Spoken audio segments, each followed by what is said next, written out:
You know, even though this might not be the greatest superhero film of all time, the memes that were produced as a result of this film will be 5-star memes every day of the week. Who am I? You sure you want to know? If somebody told you I was just your average, ordinary guy, not a care in the world, somebody lied. Hello, ladies and gentlemen, and welcome back to Raider Reviews, the first and only review show on the Raider News channel. My name is Ben Friedman, and today we're going to be taking a look at a film that redefined the superhero genre, a whole 6 years before the Marvel Cinematic Universe was even a concept. This film continues to wow audiences even today and showed studios just how much money a summer blockbuster could pull in. Let's take a look at the early 2000s hit, Spider-Man. Released into theaters on May 3rd, 2002, and directed by Sam Raimi, Spider-Man swung into theaters and instantly garnered praise from critics, hardcore fans, and newcomers alike. It ended up becoming the third highest grossing film of 2002, and at the time, the most successful film to ever be based on a comic book franchise. As a result of this film's popularity, 2 sequels would end up being produced, with one being even more well-received than this one, and the other one was... oh god, how do I put this nicely? It was a movie. I'll give him that at least.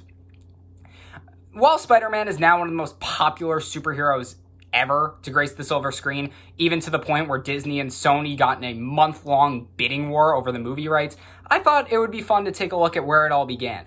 Let's find out whether or not Spidey's first swing into theaters was a success, and start with the good.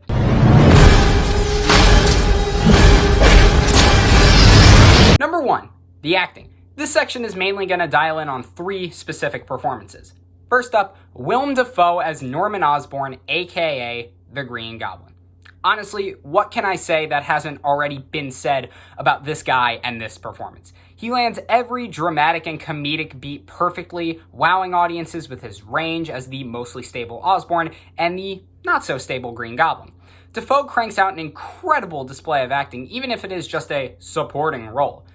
And the best part is... Harry tells me you're quite the science whiz. You know, I'm something of a scientist myself. Next, let's move on to Cliff Robertson as Uncle Ben Parker. This is, without question, the quintessential Uncle Ben ever put to film.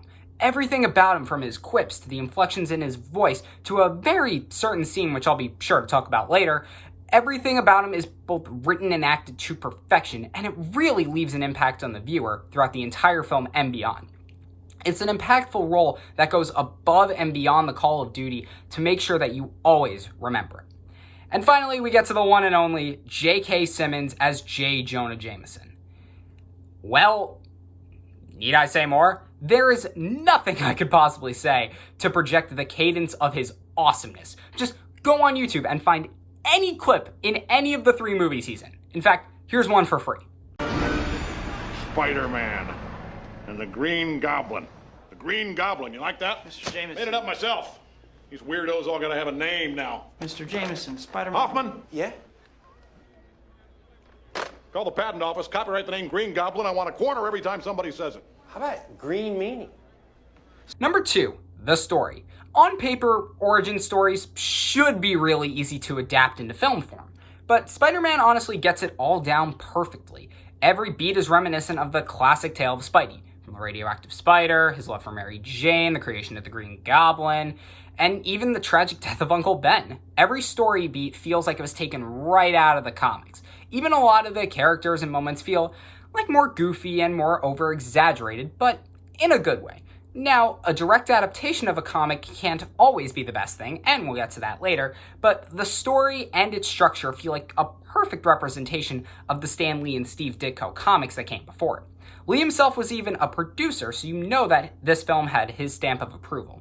The story works wonders as an origin story and helps amplify the reputation of this ahead-of-its-time superhero flick. It wasn't always like this. There was a time when life was a lot less complicated. Can I take your picture for the school paper? Sure. Number 3, the iconic scenes. Everyone knows Spider-Man has its fair share of iconic scenes that have embedded themselves into the collective minds of the public. But there's one scene in particular that rises above the rest. Say it with me now. With great power comes great responsibility. This is one of the most famous mantras in just all of life, and it's not hard to see why. These 6 words hold true throughout the entire series, and it kickstarts the Spider-Man character that we know and love. And the scene where this classic line is uttered is honestly as perfect as it could have been. The fact that there's no music, it just lets the weight of both the words and the scenario sink in all the more better. And when it ends with, And I know I'm not your father. Then stop pretending to be.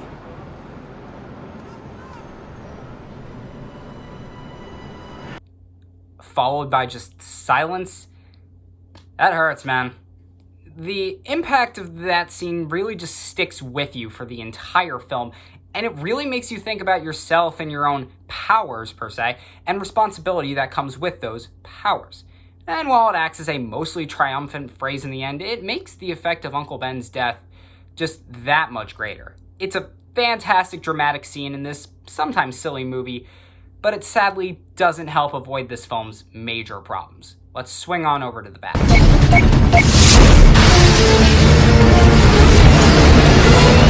Number 1, the effects. While this film's fight choreography is impressive, the effects from this film don't really hold up at all. And this film came out in 2002, meaning it had almost 10 years to sharpen up the CGI to make it the best it could be and take advantage of all the technology available. And what did we get? We got trash. Absolute trash. The CGI is just terrible. Whether it may be too rubbery or stilted, no matter what, it's always something that's noticeable, taking away from the entire experience. Every scene with these effects just makes me laugh at how bad it all looks, instead of being wowed at the action. I haven't seen Spider-Man 2 or 3 yet, but my hope is that the action does get better in the series, and better blended with Sam Raimi's more balls-to-the-wall editing style. But let's be honest, anything would be better than whatever you would call the action in this film. Some may call it great, I call it incredibly dated. I'm fine. Pete, look, you're changing.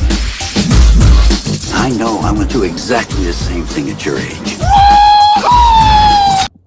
Number 2, the screenplay.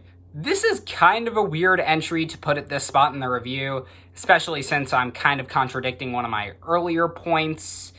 No, but screw it. The screenplay in this film is incredibly lackluster. While the story works as a little more silly and comic accurate, the screenplay does that and then makes it worse. The screenplay should be sophisticated and witty, with jokes and epic moments all scattered throughout, but in a nice balance with a little bit of moderation throughout. And of course, dramatic moments to, again, help with that balance. And this script didn't really have any of that. A lot of it was just really bad, on the nose, and corny lines. It also had some of the worst one-liners I think I've ever heard in my life, like this one. It's you who's out, Gobby. Out of your mind. The script is full of cringeworthy moments and cliches that just make you wish you were watching a better superhero film. And the consequences of a bad screenplay like this add fuel to the fire of what I consider to be the worst 2 performances in this movie. Number 3, Peter Parker and Mary Jane. Yep, our beloved Spidey and his beloved are probably the worst actors in this film. Why, you may ask? Because both of them come off as incredibly childish. Tobey Maguire as Peter Parker gets pretty much no lines to really chew on, and all of his delivery comes across as whiny and mediocre.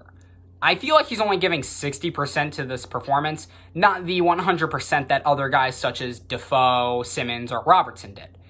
And there's a reason why pretty much every Spider-Man that has followed him has been better, both with and without the mask, in most conceivable ways. But what about Kristen Dunst's Mary Jane Parker?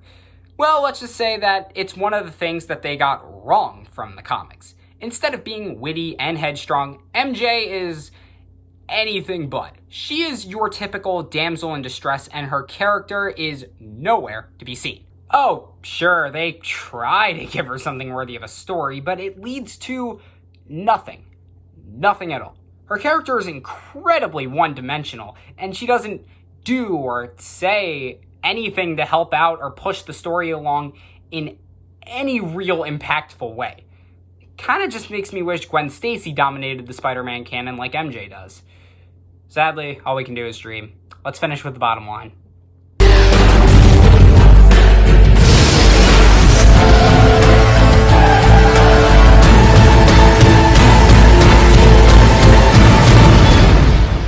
too much. You're not Superman, you know. The bottom line. For what it's worth, Spider-Man is a solid superhero film. The story stays true to the original Lee and Ditko creation. There are some stellar performances, and there are some truly great scenes. But a pretty bad screenplay, terribly dated effects, and poor showings from two of our leads lead to this being on the lower end of the all-time greats. But for what it's worth, and also when you consider the time it came out, it's not a bad way to kill 2 hours. I'm going to give Spider-Man 3.5 stars.